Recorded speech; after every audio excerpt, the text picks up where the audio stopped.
Você tem enfrentado dias de lutas ou dias de paz na sua caminhada neste plano espiritual?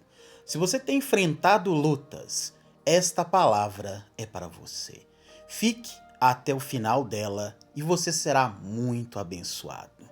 E antes de terminar, iremos orar para que Deus transforme a sua realidade em uma realidade frustrada para uma realidade de prosperidade e muita bênção. O texto-chave para a reflexão do dia está em Romanos, capítulo 5, de 1 a 5, escrito pelo apóstolo Paulo. Tendo sido, pois, justificados pela fé, temos paz com Deus, nosso Senhor Jesus Cristo, pelo qual também temos entrada pela fé a esta graça, na qual estamos firmes, e nos gloriamos na esperança da glória de Deus. E não somente isto, mas também nos gloriamos nas tribulações, sabendo que a tribulação produz a paciência, e a paciência a experiência, e a experiência a esperança.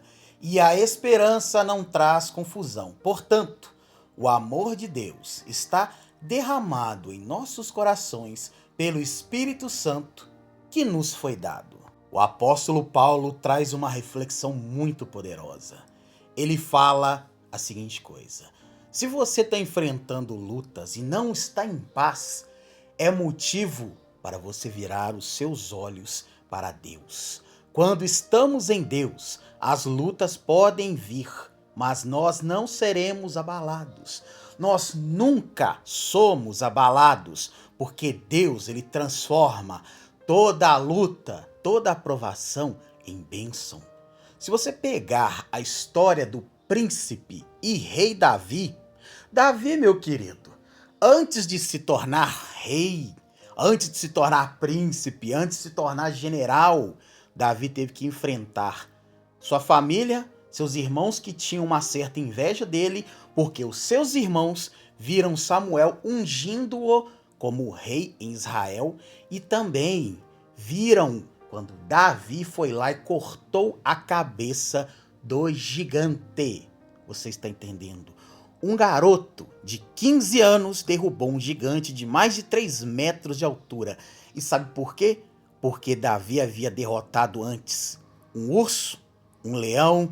Davi defendia com unhas e dentes as ovelhas do seu pai.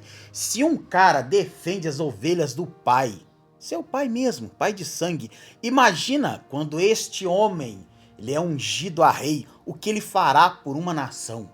E Davi, somente uma vez dentro da sua história, que ele pecou, isso gerou uma confusão tanto na mente do próprio Davi como no céu, onde por pouquíssimo Davi não perdia a vida e ele não perdia as bênçãos do Senhor, mas houve um preço de sangue a se pagar. 2 dos filhos mais velhos dele, os 2 vieram a óbito. Aminon foi morto por Absalão, que por sua vez foi morto por Joabe, que era seu primo e general do rei Davi, seu pai. Você está entendendo, meu querido? Agora imagina, naquela época, Davi, na verdade, ele não perdeu 2 filhos, ele perdeu 3, porque o primeiro filho, com Betseba, também faleceu. O menino ficou doente e Davi, durante uma semana, 7 dias interruptos, orava de dia e de noite. Davi vestiu vestes de pano, vestes de humilhação. Ele se humilhou perante Deus e falou: Deus, não leva, não leva, não leva. No fim de tudo, a criança foi recolhida aos céus. Davi levantou, vestiu a sua melhor roupa depois de ter se lavado. Foi até a cozinha, pediu um alimento, sentou à sua mesa e comeu. Os seus servos olharam e falaram: agora ele vai despirocar a cabeça. Agora rei Davi sai do eixo. Davi não. Davi entendeu uma coisa: o que ele tinha que fazer, ele fez.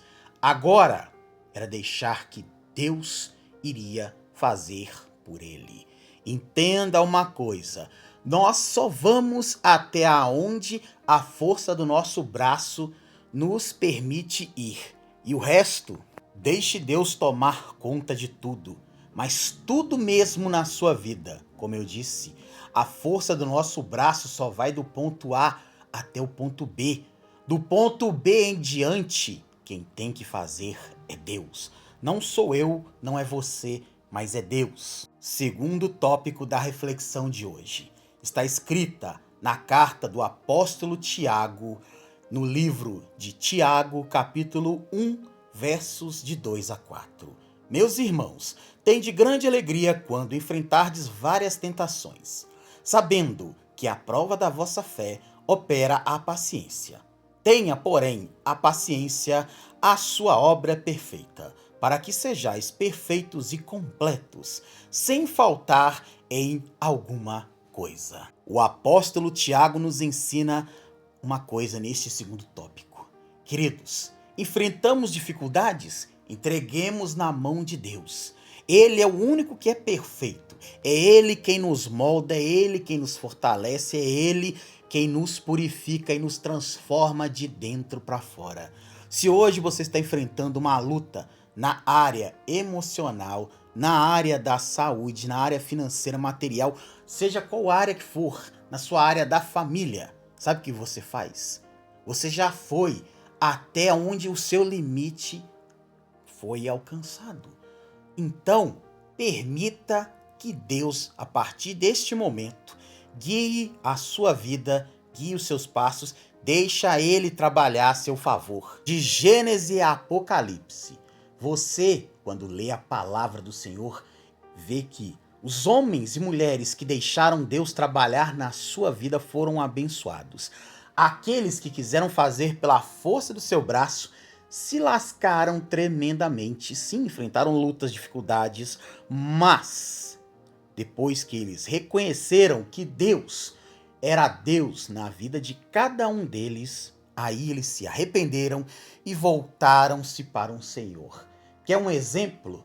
O próprio rei de Nínive, quando Jonas foi pregar que Deus iria destruir aquela cidade em 50 dias se o povo não se arrependesse. Porém, quando Jonas se apresentou ao rei de Nínive, imagina a situação.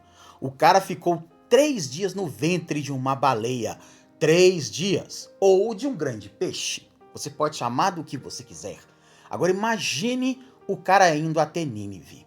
Existia naquela cidade uma estátua de uma grande deusa, que era uma deusa do mar. Quando Jonas chega com aquele cheiro de peixe, talvez ali com algumas lagostas no seu corpo, imediatamente o rei de Nínive olhou e falou assim: não é possível, cara. Você ficou 3 dias dentro do ventre do peixe? Fiquei. Olha aqui, rei, o cheiro do peixe.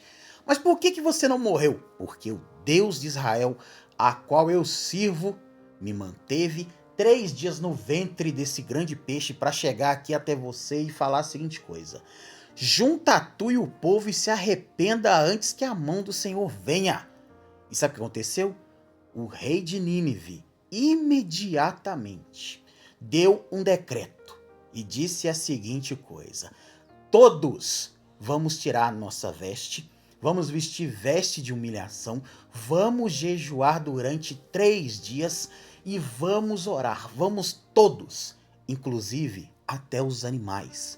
Poderia ser um cachorro ou até mesmo um boi, uma vaca, seja o que for. O rei deu uma ordem para que todos, sem exceção, cobrissem-se com vestes de humilhação. E Deus olhou aquilo e perdoou os pecados de Nínive. Porém, Jonas, nós sabemos o que ele queria. Ele queria que Nínive fosse destruída.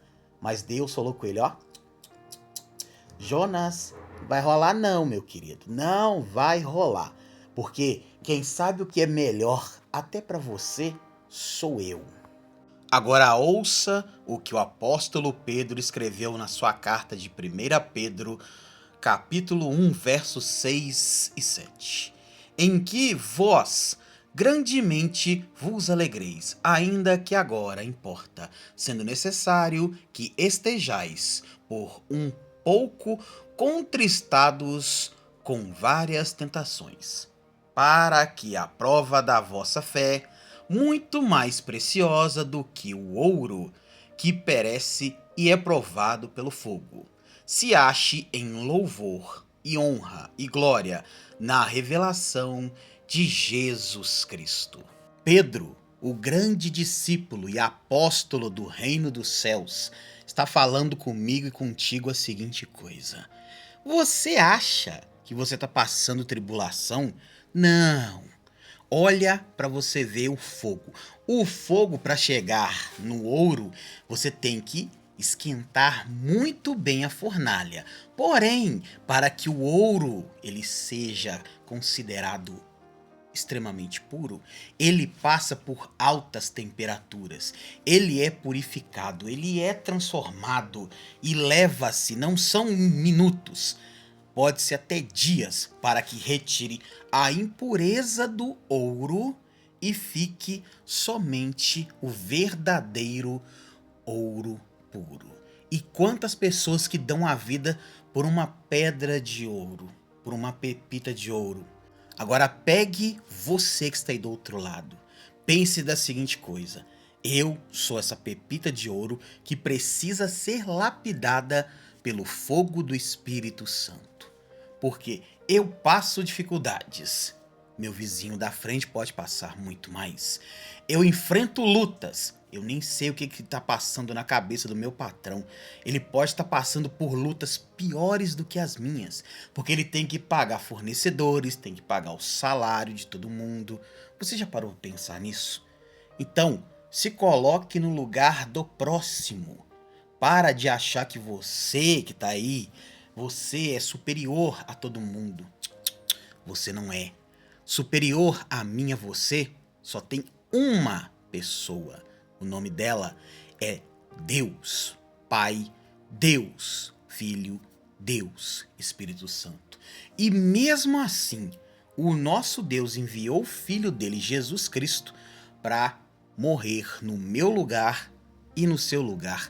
E nós, às vezes, nem agradecemos a Deus por isso. Então, preste atenção, meu amado e minha amada. Coloque-se no lugar do próximo. Peça a Deus para tirar as impurezas da sua vida. Fala com Ele: Deus, me manda para o fogo. Eu quero ser provado, eu quero ser lapidado, eu quero ser transformado, e Deus vai fazer isso. Mas faça com ousadia, faça com intrepidez. Amém?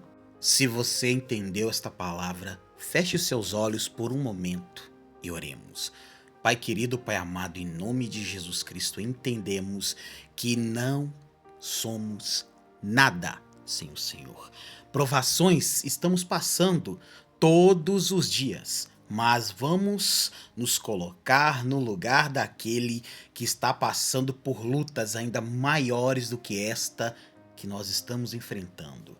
Entendemos, Pai, que a tua mão é tão poderosa, mas é tão poderosa que ela nos pega e nos coloca de pé todos os dias. E vamos sim, Pai, nos colocar no lugar do próximo. Vamos entender as lutas, as aflições, as batalhas do outro. E quando nós entendermos isto, estaremos parecidos contigo. Porque se não fosse o sacrifício do teu filho na cruz, Senhor, todos nós estaríamos condenados a irmos para apodrecer nas prisões mais profundas do caos do inferno. Por isso, obrigado, querido Deus, eterno, glorioso e majestoso Deus, em o nome de Jesus Cristo. Amém e graças a Deus. E se você foi abençoado com esta palavra, cele-a com um amém e compartilhe-a com pelo menos 10 pessoas. Se inscreva no canal, curta, comenta, deixa aí o seu like. Amém? Um forte abraço, fiquem todos com Deus e até o nosso próximo encontro aqui no Nada Mais.